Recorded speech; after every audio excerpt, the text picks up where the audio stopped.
BRS పార్టీని అత్యధిక మెజార్టీతో గెలిపించాలని పార్లమెంట్ బీఆర్ఎస్ పార్టీ అభ్యర్థి రాగడి లక్ష్మారెడ్డి అన్నారు.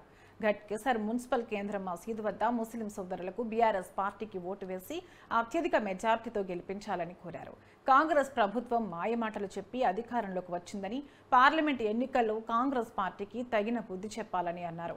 అసెంబ్లీ ఎన్నికల్లో 7 నియోజకవర్గాల్లో బీఆర్ఎస్ పార్టీ ఎమ్మెల్యేలు అత్యధిక మెజార్టీ గెలిచారని తెలిపారు. పార్లమెంట్ ఎన్నికల్లో కూడా బీఆర్ఎస్ పార్టీకి ఓటు వేసి గెలిపించాలని అన్నారు.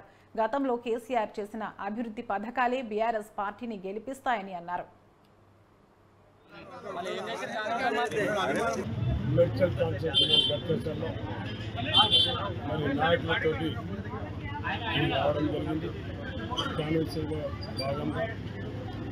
మరి జమ్మూ మసీదు రావడం జరిగింది.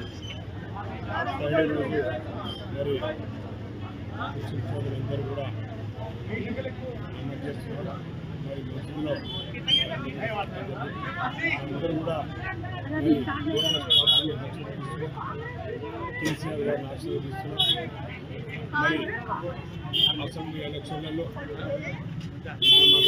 కాంగ్రెస్ ఓటు చేస్తున్నారు. ఈసారి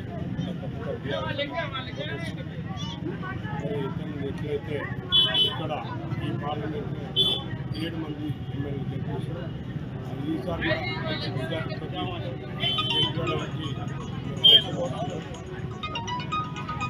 ఎక్కడ పోయినా కూడా